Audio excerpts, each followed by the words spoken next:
हमारे सभी YouTube family को बहुत बहुत जय जय श्री सीताराम।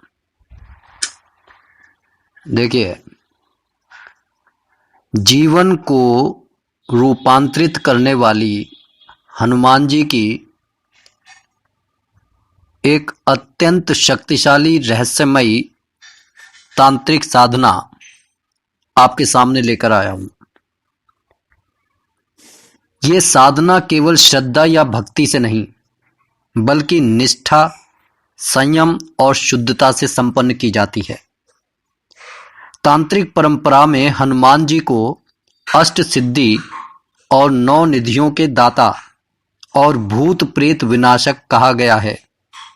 इस कारण यह साधना मुख्यतः भय, बाधा, तंत्रदोष, शत्रु निवारण और आत्मबल प्राप्ति हेतु की जाती है। हमें एक बात हमेशा ध्यान रखनी है कि जीवन में वही व्यक्ति सफल होता है जिसके पास में आत्मबल होता है। अगर हमारे को धन भी चाहिए तो उसके लिए एक कुशाग्र बुद्धि का होना अत्यंत आवश्यक है, लेकिन उस कुशाग्र बुद्धि का उपयोग सिर्फ आत्मविश्वासी व्यक्ति कर सकता है। और ऐसे में जो लोग महाबली हनुमान जी की साधना करते हैं, उनमें साहस स्वतः जो है उसका प्रस्फुटन हो जाता है।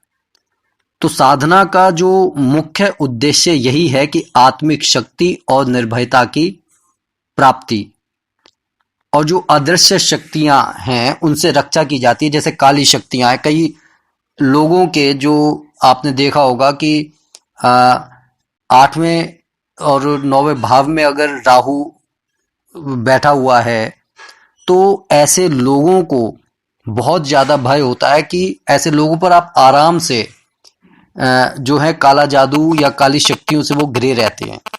लेकिन जब हम हनुमान जी की साधना करते हैं तो कोई भी ग्रह, कोई भी युति बनाकर बैठा हुआ हो तो वह हमारा अनिष्ट नहीं कर पाते। जैसे कहा जाता है कि लोग कहते हैं कि भाई ज्योतिषी के अंदर कुछ जन्म कुंडलियां बनी हुई हैं और लोग डर जाते हैं, लेकिन हर डर से निवारण संभव है। महाबली हनुमान जी की कृपा मिल जाए, सब संभव हो जाता है। तो इस साधना का मुख्य उद्देश्य यही है कि निर्भयता की प्राप्ति होती है, मन, प्राण और इच्छा शक्ति पर हमारा अपना नियंत्रण बनता है, आध्यात्मिक उन्नति होती है और तंत्र शक्ति का जागरण होता है। साधना से पूर्व कुछ शर्तें हैं और ये शर्तें हर साधना में हमारे को माननी ही होंगी। हनुमान जी की तांत्रिक साधना आरंभ करने से पहले साधक को सात्विक आहार, ब्रह्मचर्य और सत्य का पालन, ये एक आवश्यक शर्तें हैं। मंगलवार या शनिवार से साधना प्रारंभ करना शुभ माना जाता है। साधक को हनुमान जी की साधना करते समय लाल वस्त्र धारण करने चाहिए। स्थान जहां पर वह पूजा करे उसे पवित्र कर लेना चाहिए और उसका आसन लाल होना चाहिए। तांत्रिक साधना में हनुमान जी की जो पंचमुखी जो चित्र होता है या मूर्ति होती है वह सामने रखनी चाहिए। और दक्षिण मुखी हनुमान जी की प्रतिमा की जब हम पूजा करते हैं तो आप ये समझ लीजिए कि जो हम प्राप्त करना चाहते हैं वो हमारे को प्राप्त हो जाता है, इसमें कोई संशय नहीं है। अपने बैठने के जो पूजा पर बैठने के स्थान पर गंध, दीपक, फूल और सिंदूर से उनकी पूजा करनी चाहिए। विधि: सबसे पहले स्नान करके लाल वस्त्र धारण कर लें। ओम हनुमते नमः का उच्चारण कर जो है अपने आप को शुद्ध कर लें। हनुमान जी को आवाहन करें। ओम अम हम ह्रीम ह्रोम हनुमते नमः। मुख्य मंत्र जाप सबसे प्रसिद्ध तांत्रिक मंत्र है ओम नमो भगवते आंजनेयाय महाबलाय स्वाहा। इसकी 108 माला 11 दिवस तक जपने से सिद्धि आरंभ हो जाती है। ये डिपेंड हमारे पर करता है कि हमारी कितनी आस्था है, कितना विश्वास है। अब आप हनुमान जी का इस तरीके से ध्यान करें, जैसे क्योंकि आपने देखा होगा उनकी बहुत उनका हृष्ट पुष्ट शरीर है, वज्र की तरह शक्तिशाली, तेजस्वी उनका मुख है, हाथ में वह गदा धारण किए हुए हैं, राम नाम का जाप कर रहे हैं। इस तरीके से हमारे आंखों के सामने उनका चित्र उपस्थित होना चाहिए। हवन या दीप दर्शन जो है उससे हमें आहुति जरूर देनी चाहिए साधना करते समय। अब हमारी साधना सफल हो रही है या नहीं हो रही है, उसके कुछ संकेत हमें मिलेंगे। जब साधना सिद्धि के निकट पहुंचती है तो मन से स्थिर होने लगता है, भय दूर होने लगता है और भीतर असाधारण आत्मबल का अनुभव होता है।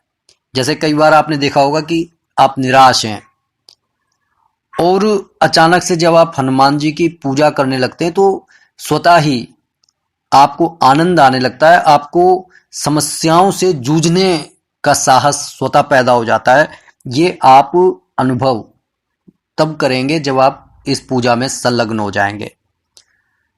कई बार स्वप्न में हनुमान जी का दर्शन या लाल प्रकाश की झलक मिलती है। ये सभी जो मैंने ये बताए हैं आपको संकेत, ये आपके सिद्धि प्राप्त होने की जो हैं कुछ संकेत हैं, इनका आप जरूर ध्यान रखिएगा। सावधानियां आपको बरतनी होंगी। सबसे पहले तो मन में अभिमान नहीं आना चाहिए।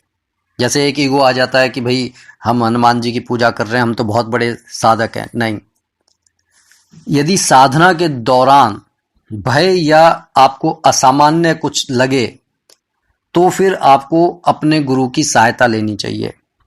शुद्धता, संयम और नित्य राम नाम का स्मरण अनिवार्य है, क्योंकि बिना राम नाम लिए हनुमान जी प्रसन्न नहीं होते।